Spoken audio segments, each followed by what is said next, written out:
Okay, hey guys. Uh, if you watched my previous video to this one, this is part 2 of making my own spaghetti sauce from my garden videos. If you're new to my channel, welcome.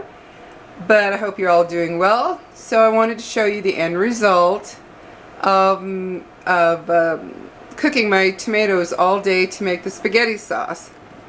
So I let it cool down. And this is the end result.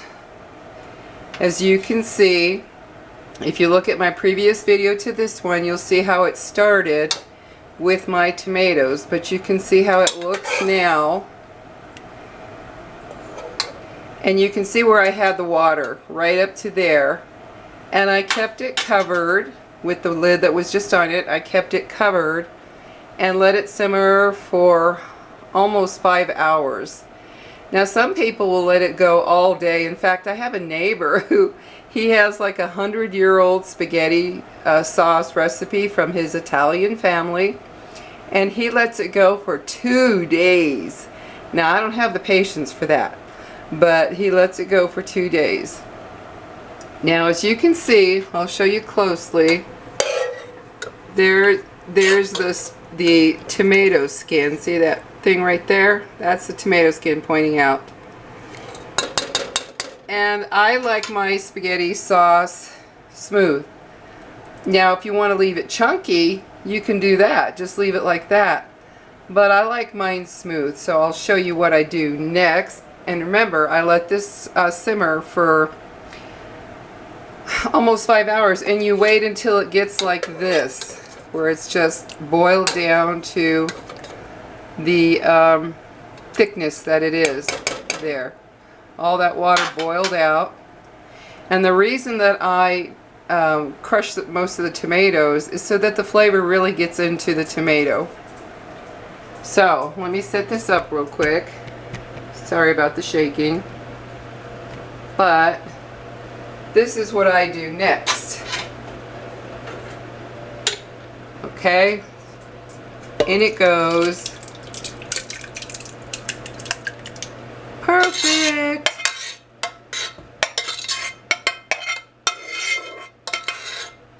That's good. Okay. Oops, spilled a little bit right here. Get that up before it dries. Then I blend it, guys, real quick.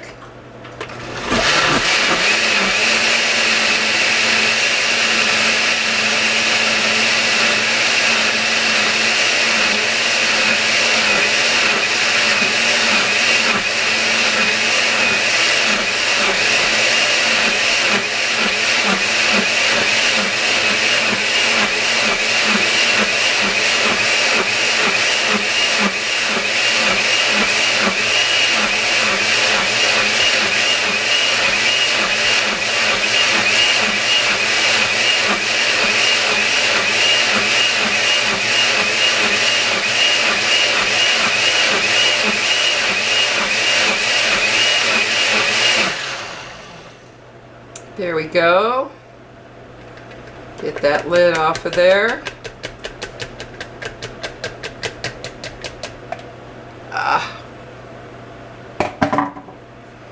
And there is the nice thick spaghetti sauce made from my garden tomatoes.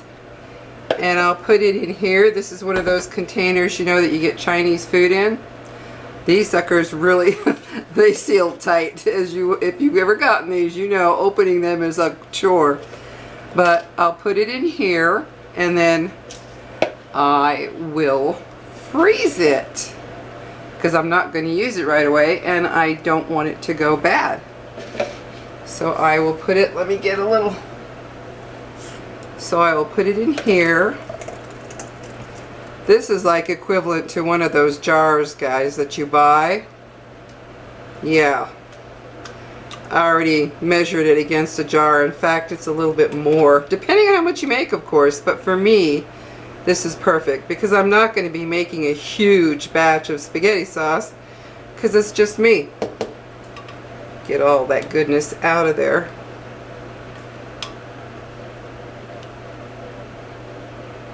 but I already tasted it. Oh my gosh, it is delicious, guys. It came out so good, and it's a beautiful color. You can see that. No more tomato skins that you can see or taste. Believe me, I've made this before, so I know you can't feel them. They get ground up really well, and that will go in the freezer. So that was very simple to make. It's just a matter of taking the time to, you know, spend the day, unless I guess if you do it in a crock pot. But you have to stir it, get the stuff off of the sides, you know, the spices, everything kind of sticks to the side of the pan, and you want to kind of get all that off.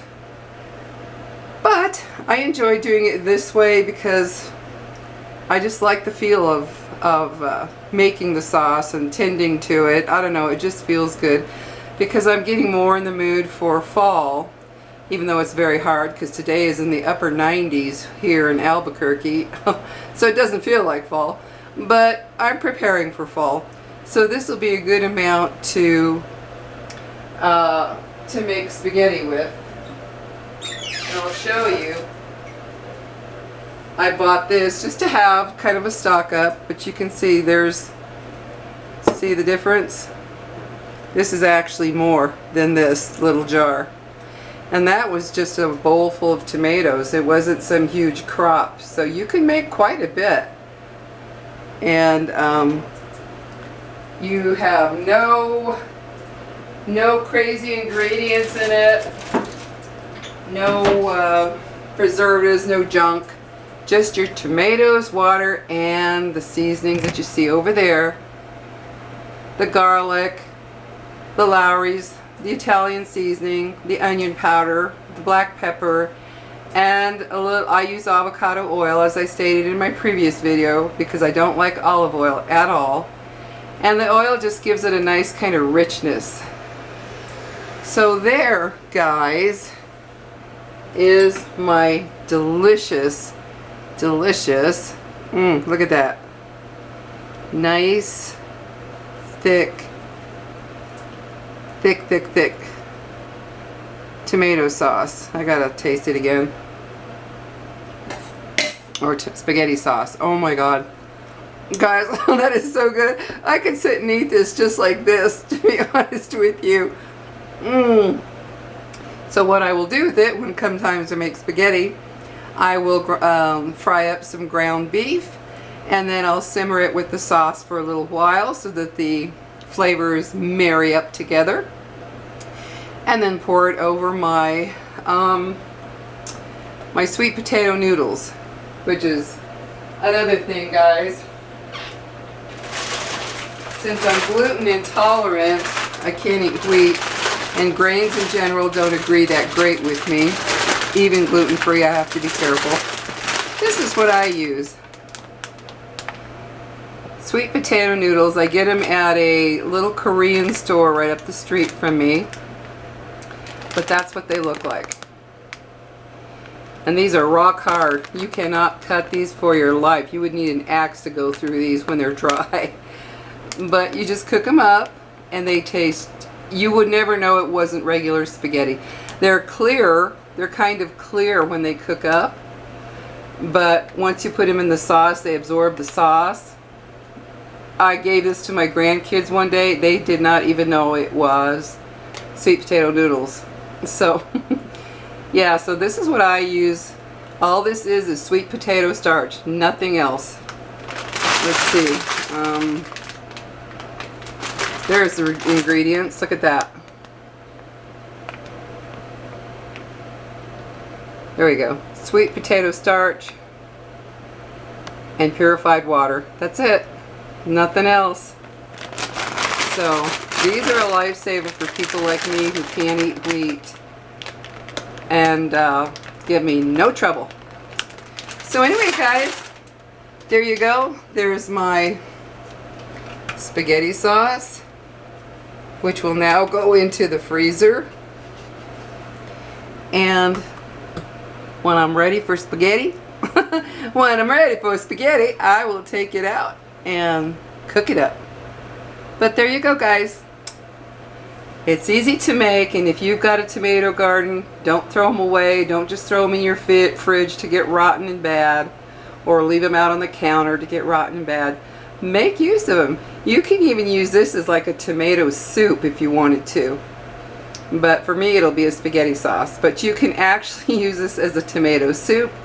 Ooh, topped with some oyster crackers. Yum. That is delicious. But this is really, really good. And a good way to use up those tomatoes. So anyway, talk to you guys later. Have a good one.